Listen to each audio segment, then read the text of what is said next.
everyone, and welcome back to my channel, or if you're new here, hi, my name is Nicole, and I'm a part-time reseller on Poshmark, and today I am going to talk about things that you should stop doing on Poshmark. These are things that are really affecting your sales on Poshmark, so I would really recommend not doing these things, and I see so many people doing them, so that's why I wanted to talk about that in today's video. So hopefully this is something that you enjoy watching and find helpful, and make sure that you're subscribed because I make videos every single week here on this channel, and I would love to have you back for more content. Also, as I'm sure a lot of you just noticed, that was a new intro. I just made that like last week, and I really like the new intro. I just kind of rebranded and did something a little different here on this channel. The old intro that I had was something I made when I first started, and so I just kind of wanted something new after so many, I think about a year or two of doing this, and I really like this new intro, and I really like the new slogan that I made on the page, the Just Posher things. I really like that, and I think that really fits into my channel and my vibes a lot. I think a lot of things that I do are just posher things, and so I really like that new phrase, and I hope you guys like it too. Let me know down below if you like the new intro and if you like the whole phrase, and maybe that could be a phrase that we all say and kind of know where it's coming from, know that it's, you know, coming from our collection of people. So yeah, let's get right into the video, but that was a side note. Okay, so the first thing that you should stop doing on Poshmark is just buying things because they are a quote-unquote good brand, or because you used to buy them and you thought they were good. Because things really change over the years, and brands that you thought were good when you first started may no longer be good. And also, just because like maybe you like the brand, or maybe because the brand was selling for you a while ago, things change, and so you kind of have to keep up with the times and you have to change accordingly. So for me, I actually learned that buying certain brands was not a good idea, and I learned that the hard way. And so I really stopped focusing on buying those brands, or I stopped paying like a good price for them. So definitely keep that in mind when you're outsourcing. I know a lot of people, including myself, actually like to use a list of brands on their phone as they're shopping. We like to go through the list and try and find those brands, but really the best thing you can do is look for those trendy pieces and look for new brands, because if you're just stuck buying the same brands over and over, you're kind of limiting yourself.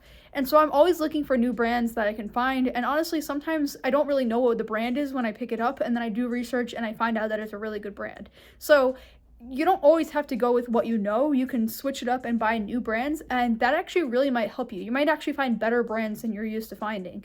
But don't always just stick to brands that used to be good or that you thought were good. This was me with a lot of athletic brands. I used to think that, you know, I'd pick up anything that was Athleta, anything that was Lululemon, or anything like that. But a lot of these brands I actually find sit for a really long time for me. And so I actually find that I'm only going to pick them up if I can get them for really cheap, like around $1 or so, because otherwise they sit and then they're not really worth the trade-off. So this goes for any brand out there. Those are just two examples of brands that this has happened to me for, and I've realized the hard way that they're maybe not the brands that I thought they were, or maybe they're just not as good as I thought they were at one point. So I needed to adjust and stop paying a large cost for them because I wasn't making enough profit margin on them. Okay, so this next thing that you should stop doing on Poshmark is putting in your descriptions measurements upon request. This I never liked, and I still to this day find very frustrating as a buyer on Poshmark. If I see someone say measurements upon request, I'm going to go right to the next listing. I'm not going to ask them for the measurements, and that is right there preventing a sale that could have happened. And so I just find that when you say measurements upon request, it just shows that you're lazy and don't want to put the effort into making the listing good, and you're kind of turning away any buyers that need measurements on that item. And so when you say that, it's kind of like, I'll tell people they could ask for measurements, but I'm not going to do it ahead of time. It's just so much easier to just write them ahead of time in the description, and it will save you from so many cases or so many potential buyers that didn't want to buy because you didn't put them in the description. And so it's just so much better, and it really, you know, I said this in a prior video, it actually really helps you make more buy now sales, because you're basically, if you put those measurements in the description, somebody is really likely to be able to purchase because they can determine right then and there if the item's going to fit them or not. But if you put measurements upon request, then they have to wait for you to respond, and then then they have to determine if it's even going to work for them. Well, if they were there from the start, they would know, and then they could either purchase or send you an offer. So it's just so much better to just put those measurements in the pictures and the description. And I always recommend putting a measuring tape and flat lay on the item so it's very clear what the measurements are that you're referring to. But yeah, I just highly recommend putting in those measurements and stop putting measurements upon request, because it's very frustrating to a lot of buyers out there. Okay, so this next one is very controversial, but I think it's so important that you stop using stock photos if you are a seller on Poshmark, and here's why. Not only is it not legal to use those stock photos, but it's also just copyrighted material, which you don't have permission to use. So by you using the company photo, you don't have permission to do that unless you have gotten permission from that company, which most people have not. And so you're basically stealing the rights to that image, and that's not fair to the companies and the people that actually put in the effort for that photo behind the scenes. So one, it's just not okay, and two, it's not legal, and technically by Poshmark's rules you can get banned for doing that. Now, I've mentioned this in the prior video, and a lot of people have said, well, Poshmark doesn't really do anything about it, like you can do it, you could do it at your own risk, and if your listings get taken down, they get taken down. And while that's true that you can do it and you can enter at your own risk and use the stock photos, it's just frowned upon, and it's like you're stealing other people's photos, so why would you want to do that just to maybe get an extra sale? And I've heard a lot of people actually tell me, personally, that they use stock photos because they can't style the item properly, or they they actually find that the stock photos help the item sell. They sell a lot quicker, and I really don't think that's true. I think sometimes it is hard to style an item. Yeah, that's true. But I don't think that you can't style an item if you don't have a stock photo. You can either try it on yourself, or if it doesn't fit you, you can use a mannequin, or you can figure out a solution that would work for the item. But that's why I typically try and buy things that I can style using a mannequin, because if I can't, then it's just not going to be worth the hassle of trying to figure out how to style the item in a photo. So I kind of use that in my head when I'm going out thrifting to find pieces. I try to make sure that they're going to be things that are going to style properly. And also, sometimes people say that the stock photo makes the item sell faster just because their original photo that they took of the item just wasn't good. Maybe it wasn't in good lighting, maybe it wasn't displayed nicely, maybe it was wrinkled. So these are all things that could potentially be the reasons why your item is not selling. A lot of people will say that they switched the photo and then the item sold. And a lot of times that actually happens if you just switch the cover photo of the item in general. That actually helps generate a sale. So I don't think that has to do with the stock photos itself. And I do know, I've actually talked to a bunch of people as buyers, and they all tell me that they actually don't purchase from people that have stock photos in their closet. So personally, I think you should just avoid it at all costs. I don't think it's right to have the photos, and I don't think it is a good idea to have them. And I actually was talking to a couple people that went to PoshFest, which was a couple weeks ago, and apparently at PoshFest they were talking about different tips that you can do to make more sales on Poshmark. They provided like a flyer, and they basically talked about these are the key things that are going to help you have success on the platform. And one of those tips actually happened to be using stock photos. And they said that if you use stock photos and you put the stock photo first in the listing, it's going to help you make more sales. And so I was a little bit confused when I saw this, knowing that Poshmark's policy is that you're not allowed to use stock photos. And so I actually looked on the Poshmark website and saw on the blog it says, do not use stock photos, it's copyrighted material, it's illegal, and you're not allowed to use them.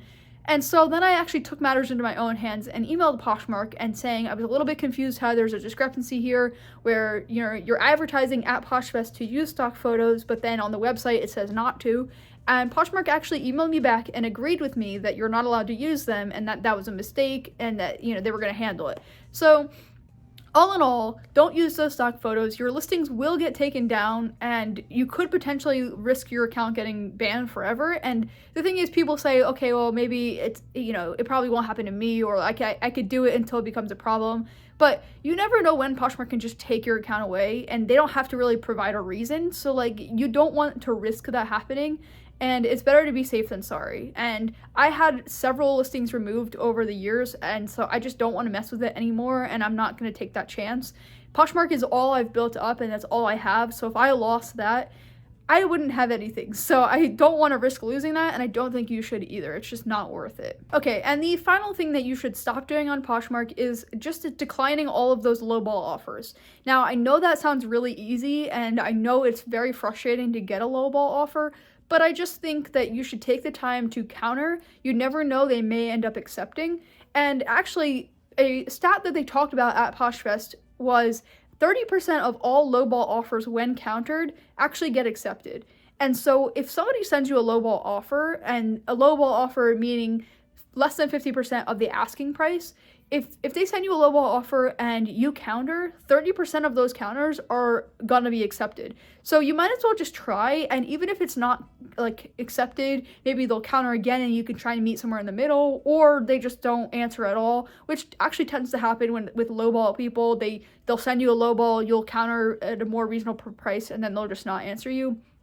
Even if that is the case, there's still a 30% chance that they're going to accept the offer at a reasonable price that you were asking for. So you might as well just try. If you decline, you're automatically cutting off that opportunity to make that sale, and you're automatically not allowing there to be an open conversation with the potential buyer. So you might as well just counter. It doesn't hurt anything.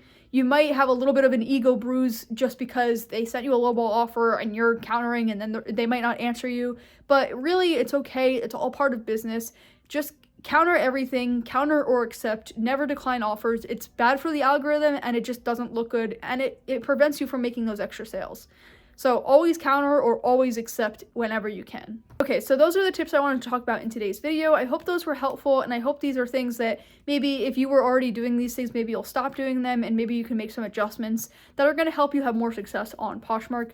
Let me know down below if you agree with these things, or if you have any other things that you wish people would stop doing on the platform. Especially as a seller, I think we could all kind of come together and help each other out with a lot of things here, in this community. If you want to see another video on features that you should be using on Poshmark that are new to Poshmark that are coming in the next few weeks, you can click right here. And if you want to see a video on reasons why your listings are not selling, these are things that you can change right now in your listings to help them sell better. You can click right here. But until next time, I will see you then.